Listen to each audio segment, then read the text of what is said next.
Undertale is 10 years old now. The passage of time is cruel and relentless.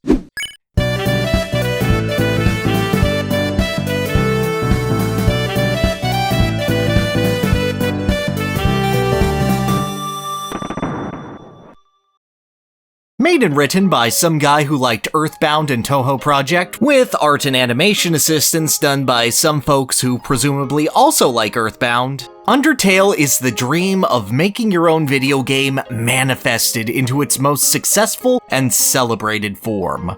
A super humble project made mainly by one very passionate creator asking a bunch of friends to help out or try it out, and it resonating so strongly and beautifully with so many other folks, it becomes undeniable.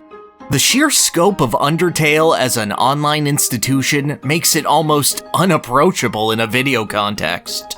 Like, it's got the easiest song in video games to identify within 4 notes. If only because the Mario Overworld theme needs 6. The brain rot has become terminal. But a lot of time has passed since September 2015. Like, there's a new Donkey Kong game, and some other less important stuff too happened, I guess. What Undertale means for so many has changed. Where it lies as a video game has changed. Even certain meanings and interpretations have changed thanks to the slow and episodic release of Undertale's sister story, Deltarune. And as we're looking back at this game that started it all, I think it's important to take that all in. But most specifically, we can narrow this look down to one character, and how he manages to embody everything that Undertale is, as a game, as a cultural artifact, as a message, and tie it all together into one ever-evolving joke.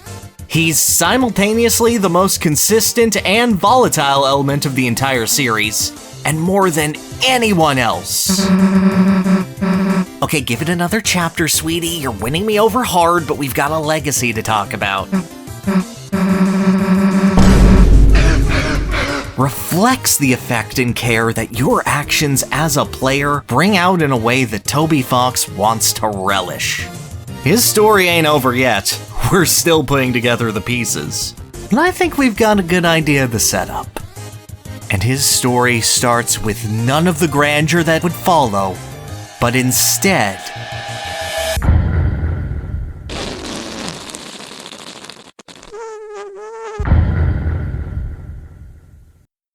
Undertale's tutorial area, the Ruins, is a cute little sprint. You're dropped into a world, introduced to the adorable Flowey the Flower, and then he tries to murder you and judge you on your sins. But don't worry about that, because you're being saved and taken through this cute little learning area by this kindly, often overbearing to the point of solving puzzles for you, goat lady, Toriel. After insisting that you'd really like to go home and aren't interested in being adopted, Toriel tries to destroy your only escape route, then fights you in order for you to prove your mettle, where either you defeat her with a kind heart, or just weakening her enough to— oh no! Anyway, after you assuredly receive a nice hug first try, shut up, Flowey, you're warned of the dangers that lurk outside, told that eventually a monster named Asgore will kill you, and are thrust into a lonely forest. Carefully stalked by a creature, it lets you approach, text box slowly creeping by, asking you to shake a poor stranger's hand. And that makes a fart noise and it's a silly skeleton dude. Sans is incredibly emblematic of Undertale's most powerful and consistent joke. Taking your basic expectations of how an RPG or encounter is gonna work, and just doing something silly with it to get a laugh. Expecting a full dark shift after an unexpectedly tense first boss fight?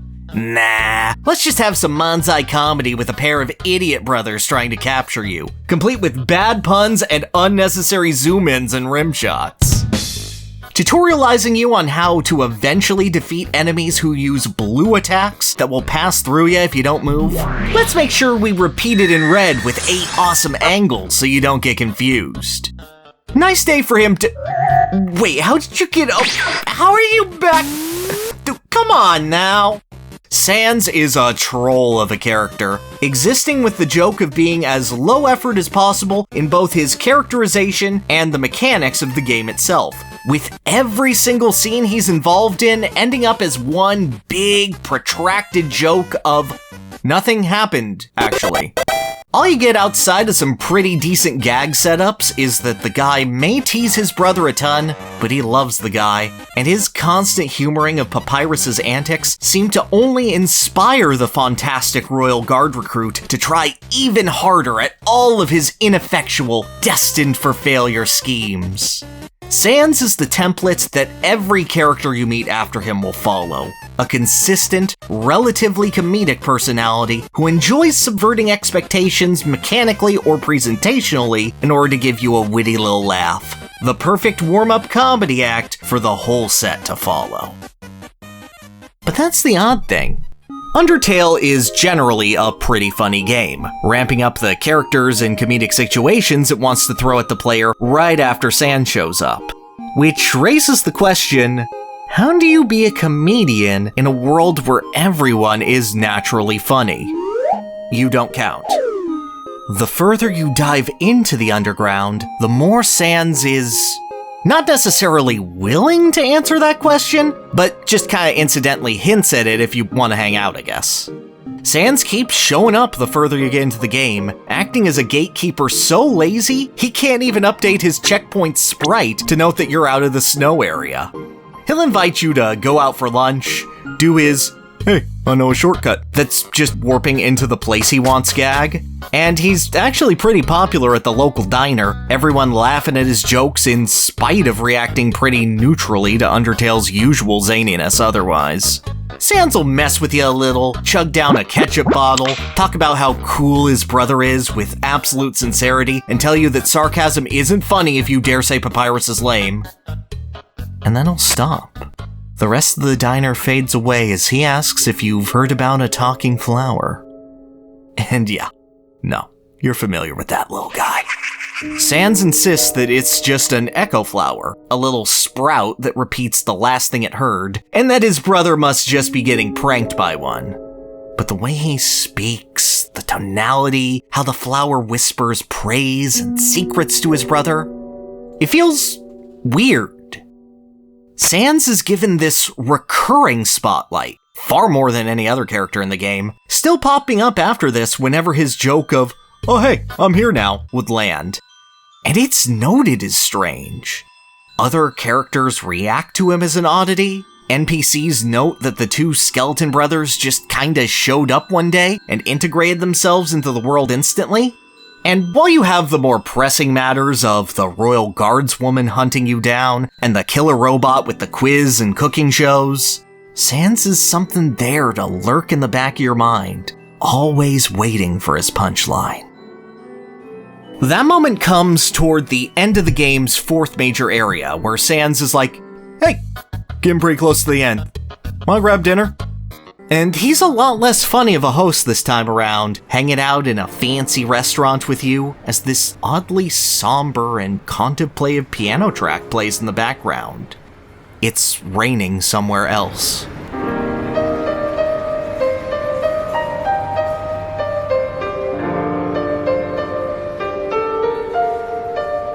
Sans starts to talk about maybe, hey, getting home isn't that big of a deal. You're surrounded by people who care about you, good friends. Is it really worth the effort of leaving all this? He dismisses it quickly, of course, and talks about how he actually had a pretty good rapport with your goat mom. In not so many words, he can't get into the ruins, so he just knows some lady's behind a big door. He tells her bad jokes she finds hilarious, and he just kept kinda doing that until that was their thing. Eventually, Toriel asked him to help any humans that should happen to leave those ruins, and Sans felt obligated to do so, before telling you that if she didn't ask him to do that and you just showed up, buddy.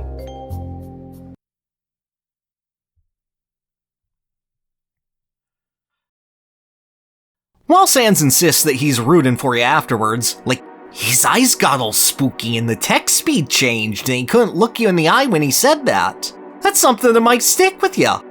The sense that, oh, there's something going on with this guy maybe, becomes this all-consuming bit of wonder.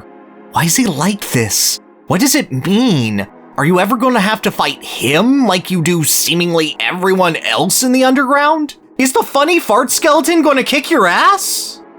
The basic intrigue of Sans grows very intentionally, and in a way very counter to everyone you've met thus far.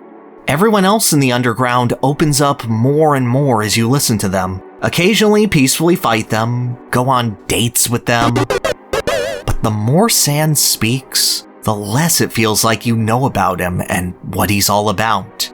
Just glad that he seems to be on your side and waiting for the other shoe to drop. And you won't wait too long. Beat up an idol on live TV, and you slowly get told the entire story of Undertale. How your soul is a necessary sacrifice for all of the monsters underground to leave their imprisonment and truly be happy. How Asgore is a loving and merciful king in mourning who knows the gravity of his sacrifice. How everyone will be free of this underground prison if you simply rolled over and died. And in this moment of greatest vulnerability, in a long church corridor, hey, Sans proves to be someone judging your entire playthrough. Every action you took, every monster you ground under your heel for EXP, every level you needed the taste of violence in order to achieve, he remembered, he judged, and he decides that you're good enough to go on. Whether you struggled through and made sure not to harm a single soul, or you just passively mowed down anything in your path, Sans is glad to praise or chide you for your accomplishments. But even if you're garbage, he'll go, could be worse. You're actually kind of a failure as a mass murderer when you think about it.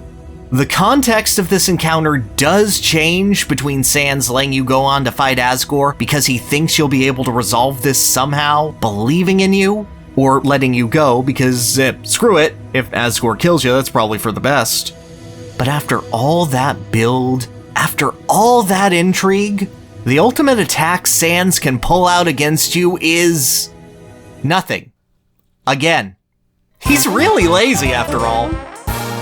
From here, Sans appears in the epilogue, giving the player a call to let him know how things in the underground have shaken out after they've left it. With varying degrees of, you were a really cool guy, or, hey, watch your back, idiot, depending on what bosses might or might not want revenge. Sans included if you're a dirty brother killer. Why are you like this? And that's basically it. All of Sans' story left on the table and abandoned. Unless you inspire him to change. If you manage to not harm a single soul, the player is granted an extended ending, uncovering the full motivation behind Asgore, Flowey, and everyone else not named Sans. The ultimate payoff for the flower that was talking to Papyrus? Yeah, that was the murderous little one from the start of the game looking for a sap to trick to get him ultimate power. And Sans was just too unmotivated to put the pieces together and stop the little guy. Strangled by vines, Sans' mind is broken to pieces, forced into an eternity of complacency. But your determination, your care, your desire to make him feel better snaps him out of it, and he finds a reason to want to see the surface. Sans realizes he was wrong asking you to stay here, when there's a beautiful tomorrow that everyone else can experience, and just maybe it's worth sticking around to see it. Along with all of your friends, Sans lends you his determination to see things through against the final calamity, and as a reward, he gets to hit on your mom in the epilogue in person. Oh yeah! You change the heart of a man who hardened his, with a comedic twinge in order to smile again. And there ain't no punchline to that. Life is a matter worth smiling and laughing about, without a joke to tell.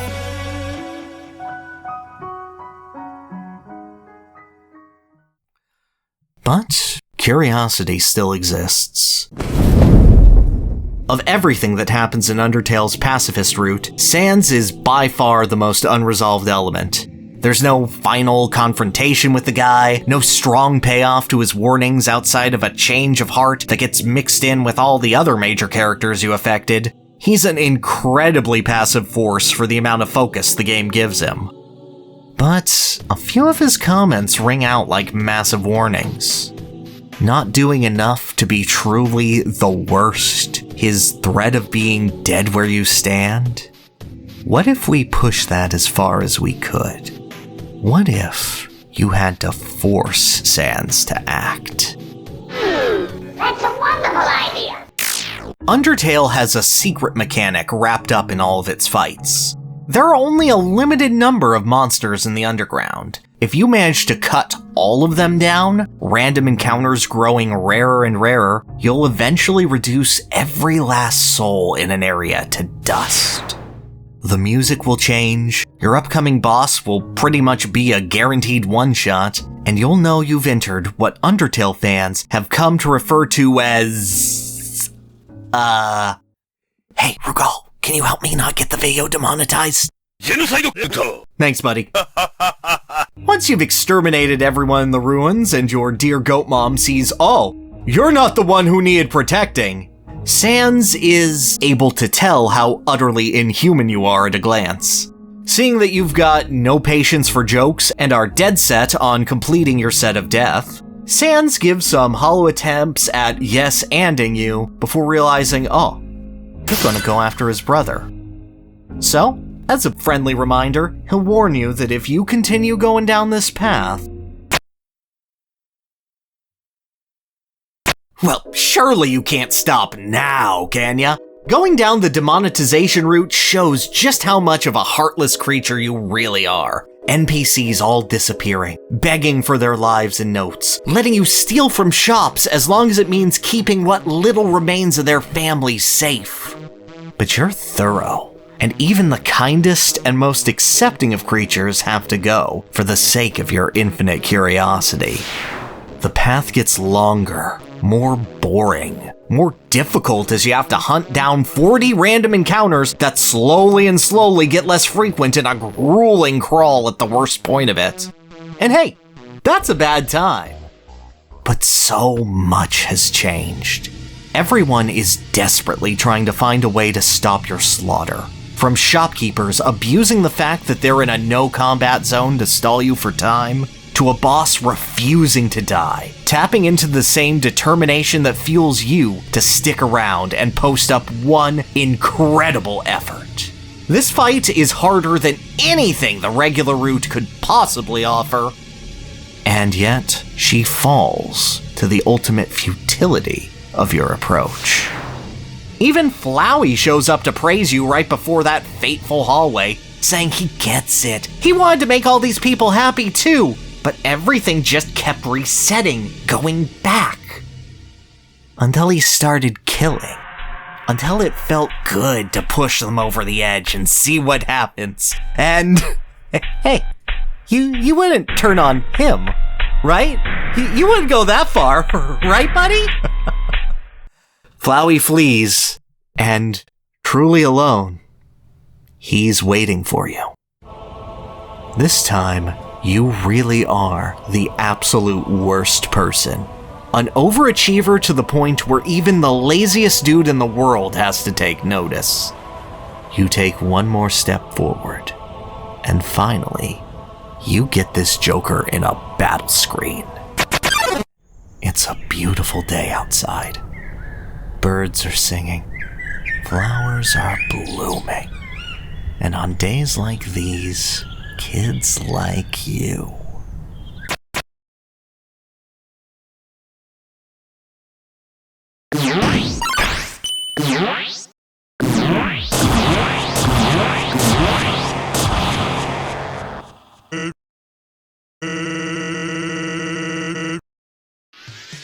You don't need me to tell you what this is. The Sans fight is Undertale's single most emblematic encounter, if not one of the most iconic boss fights in video games in general.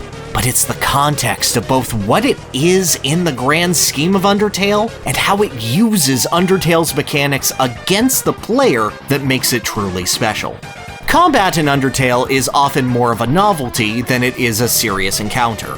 Played out as a mini bullet hell, players are trapped in a little box where they float around to dodge attacks and keep their HP up. Bosses will toss in little gimmicks like adding platforming or shooting or parrying directional-based attacks. But for the most part, attacks are big, flashy, and often filled with punchlines rather than actual haymakers. Once you've seen what's coming, only a handful of encounters in the game can really overwhelm you with stuff to take in.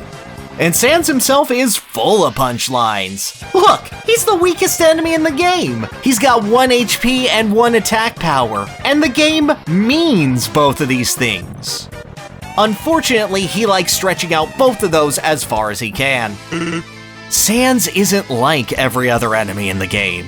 Instead of standing there and taking it, he'll dodge out of the way of every single one of your attacks. Miss. You get a shiny, reliable knife right before the fight to majorly boost your attack, with absolutely no follow-through as you miss over and over again.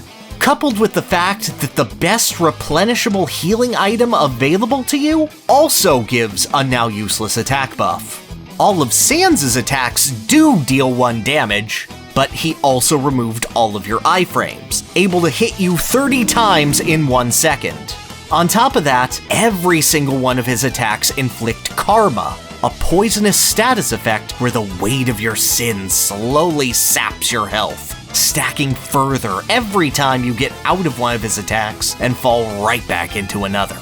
Unlike every other encounter, Sans opens the fight with his own attack, doesn't give you a chance to assess anything he tosses out, and even changes your control method on a whim. Whether you float around or jump about helplessly like how his brother wanted to fight you before you struck him down, completely up to if Sans feels like it or not. And this is where the other shoe finally drops. He's not telling jokes anymore. You're the only joke here. Sans is by far the game's longest encounter. In order to defeat the Skelly Man, the player needs to attack him 12 times. Any turns spent checking Sans' stats or healing up do not count toward this number, meaning that you need to ensure a dozen rounds where you start in good enough shape to make it through Sans' tricks and traps. What doesn't help is that Sans has 9 unique attack patterns to toss at the player after their first turn, ranging from perfectly timing jumps between bone pillars to platforming challenges over a sea of bones that constantly stack up damage as you drown in sin, to shooting you with massive laser blasts, weaving between 3 floors to avoid being annihilated. And some of these have more difficult variants if they loop back and show up a second time. Every single mistake sends you back further and further, making the fight harder as you take a moment to catch your breath, Sans pushing harder and harder the longer this fight drags on. All the while, he talks about how we started noticing anomalies in the space-time continuum, timelines starting and stopping before finally converging on this single murderous point. Determination is a quantifiable power in the underground that humans can possess, and is made manifest by the game's various save points. Sans knows he's facing someone who's just doing this for sick kicks, and no matter how hard the lazy guard actually tries, you can just do it all over again. So he can at least make the road as miserable as possible, mock you for every single attempt you make until your failures become incalculable, and make every single mistake hurt as much as possible. Sans isn't the most difficult boss fight in the world, but he is one of the most unfair, trying to throw new mechanics and stretch his patterns out for so long that you forget what you're supposed to do and play yourself. But you can slowly adapt. Sans' first 10 attacks all come out in a consistent pattern, so you get a full sampler platter of skeleton before he starts shifting things. Determination lets you learn. Get into that exact place you need to be for every single attack. He doesn't know he's cooked or how you're gonna dodge, just that if you're doing this good, you must have been pretty sick to have tried to kill him that many times. You sure do love swinging that thing around, and it's hard having your first day of cardio after years of lazing around. Eventually, Sans grows tired and makes you an offer. If you liked anything at all, if there's even a glimmer of the person who got Undertale in good faith and loved its world, he'll spare you. The fight music stops, and you can do it. Sans might have been the whole reason you went down this path in the first place, wondering what might have happened. And hey, it's new dialogue anyway. This is finally a chance at catharsis. This is your reward. Bring it in, buddy.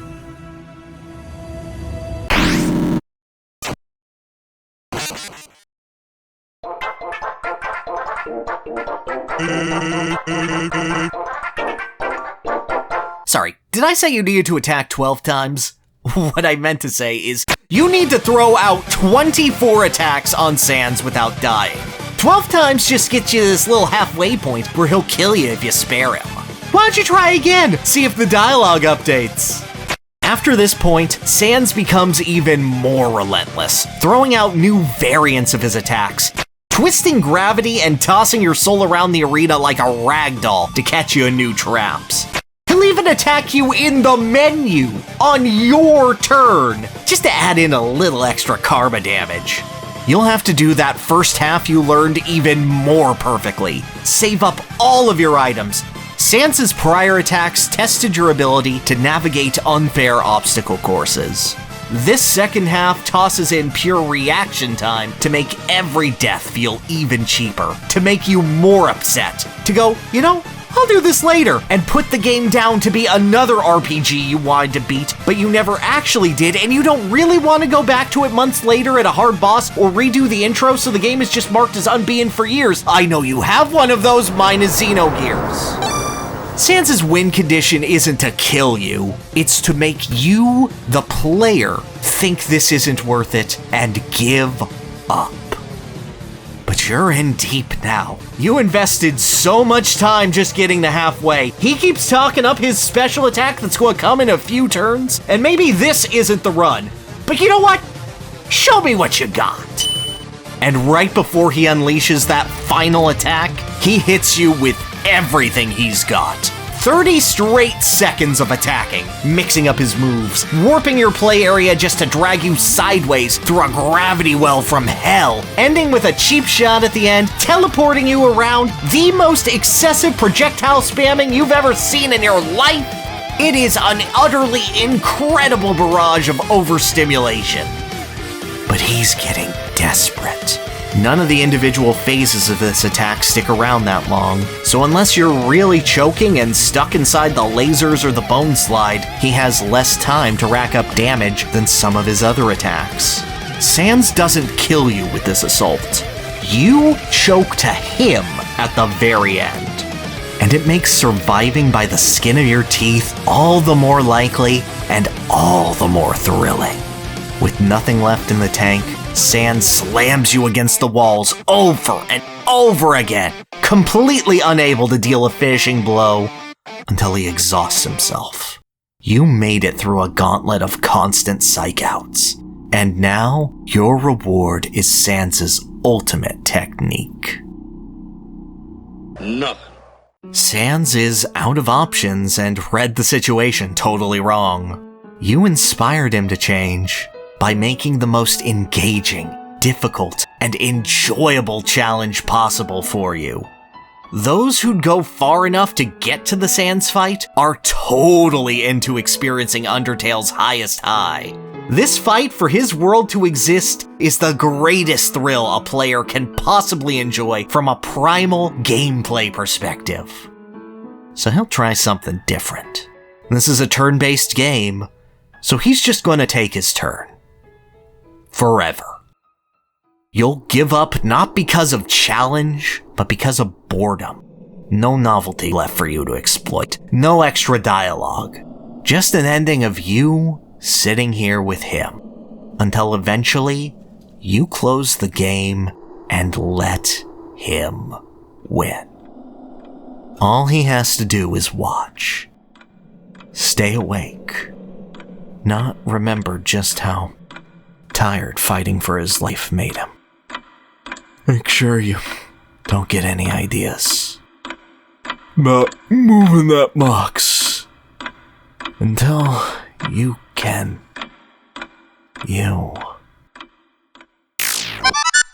You thought. It's not the player's final attack, but a sheer bloodlust. A cutscene asking for this joke to be over that ends Sans. And unlike every other monster you've seen in the underground, he starts bleeding when cut open. He accepts defeat, walks away, asks Papyrus if he'd like for him to pick up any food. And you hit level 20. This little bit confirms the last piece about Sans. He really doesn't belong here. If the player goes all the way back for a pacifist run and harasses Sans during his judgment, he'll prank the hell out of them before giving them a key to a secret room, revealing a strange badge, a strange machine, a photo of people you don't recognize surrounding Sans smiling, while once again you hear it's raining somewhere else. Sans was never a monster from the underground. He was something else. How or why is a matter of theories.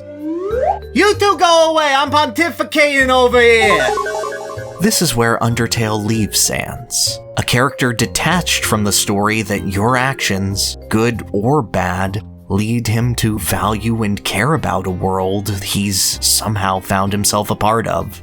In a way, Sans is emblematic of all of Undertale. Its humor, its mystery, its challenge, and is reflective of the effect it had on the player.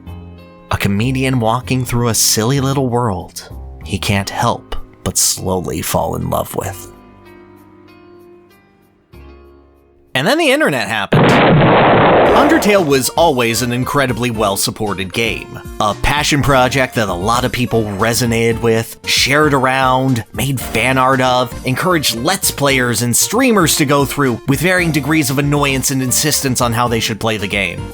And because Sans was so shocking, resonant, such a force in everyone's mind, he was usually the character pushed to the forefront. This insane super boss with a ton of secrets and lore that you'd have to go on multiple playthroughs to discover, and even then you'd have to piece together the answers. And that would have been really cool and endearing, but then Undertale broke containment from the bubble that most indie success stories stay in.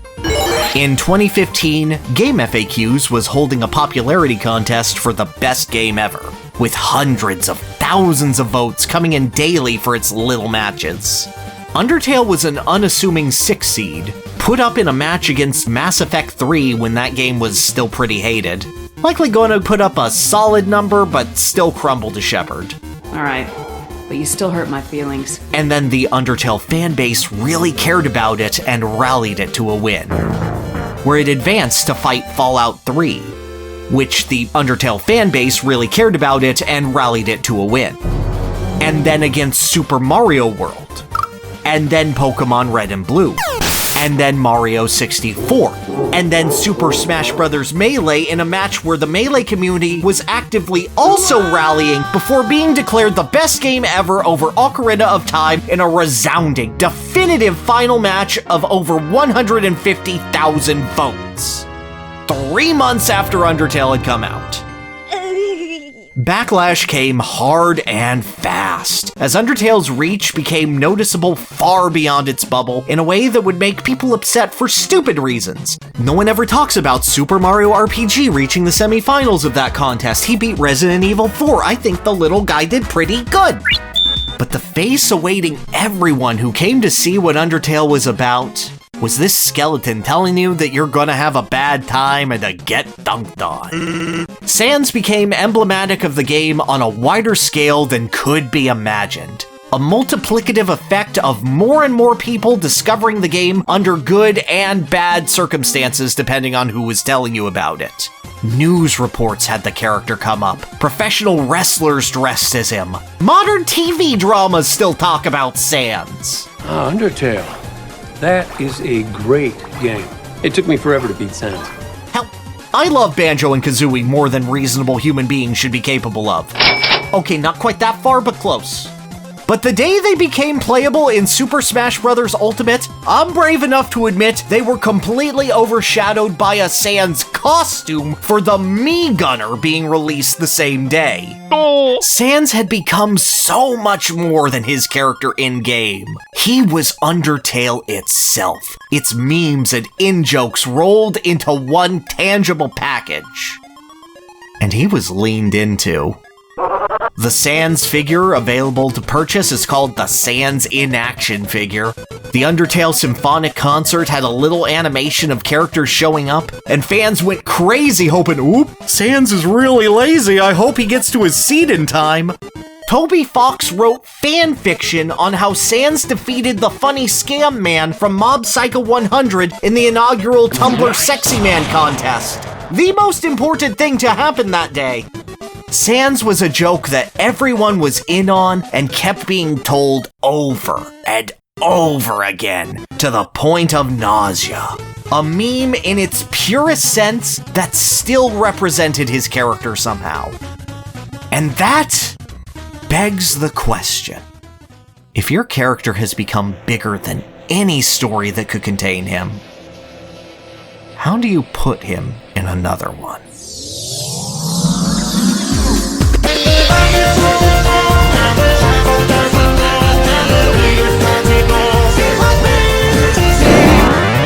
Initially passed off as a random survey Toby was sending out before, surprise, it's actually the first episodic release of the successor to Undertale. Deltarune acts as an almost parallel world building off of Undertale's ideas and systems.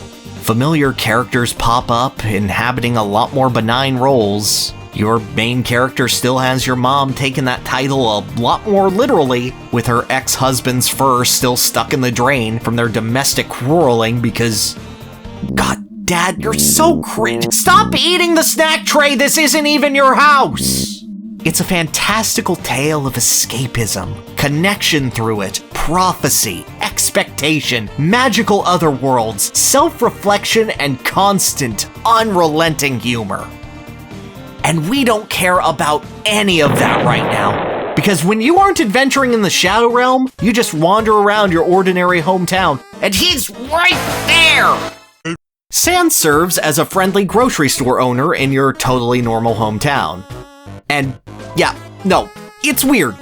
In a world where every other character from Undertale has adopted a new role and become almost mundane, Sans is an Undertale character hanging out in the middle of this Deltarune world, cracking jokes, leaning on the fourth wall, saying, "Weird for you to say nice to see you again considering we're meeting for the first time." Just being the completely non-serious punchline he transformed into over years of online mutation. And he wasn't even the sexiest man when this came out. Oh, yes. Sans exists as a novelty, playing on your expectations of knowing what he meant in Undertale, teasing, "Oh yeah, I befriended your mom last night," as a wink and nod to his relationship with Toriel in the last game, and then asks rather sincerely if you'd be so kind as to hang out with his brother tomorrow. Deltarune was released as an episodic story, with chapters usually taking one in-game day and having years in between their releases. So this little bit was hung over players' heads for almost 3 years. Only for Sans to go, "Yeah, he's not really feeling it. Sorry, gonna have to be another time. Could be tomorrow, could be a couple years, who knows." I just want to talk to him. This was Sans's entire existence for 6.5 years. Twice as long as the time between Undertale and Chapter 1 of Deltarune came out. Just a snide, knowing little joke at the player's expense. Always teasing something cooler just like he did before. Maybe some animosity toward Asgore that gets instantly deflated because... God, he's so bad at this! Just this existence as an ever-present meme. But in 2025, just a few months shy of Undertale's 10th anniversary, Chapters 3 and 4 of Deltarune were released as a pack. I ain't gonna go into too much detail, doesn't really pertain to Sans a whole lot, but the tone of these chapters grow rapidly more serious and less slice-of-life adventure than the prior. Sans does show up to do his shtick, even pulling off the same teleporting gag in a world where it's weird that you can do that, dude. But the story is passing him by. After delving fully into the 4th chapter, the player is left with this incredible melancholy. Even the feeling of the player and the character you control, Chris, brought into more question, conflict, and derision. Everything is confused and strange, and it starts to rain. And as you wander about town, in the dark, reflecting on yourself, you hear it.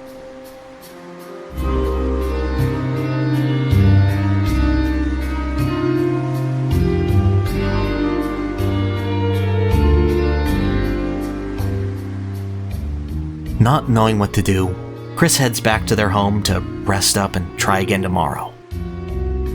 And there's Sans jitterbugging your mom! With Toriel incredibly tipsy and stressed after leaving Chris to wander about town, Mr. Sans was kind enough to swoop in and help her out. There's a fresh bottle of ketchup standing defiantly in the fridge, the hair that's been clogging the drain since Undertale has been cleaned out. Bro literally came over to clean Mom's pipes. And after that initial reaction, it's not played as a good thing. Your friend Susie has seen this kind of thing before, and despite desperately wanting to hang out with you to not feel alone, she says she should go. What should be a decade-long punchline is instead portrayed as strange and wrong. And then you go to bed, and this happens.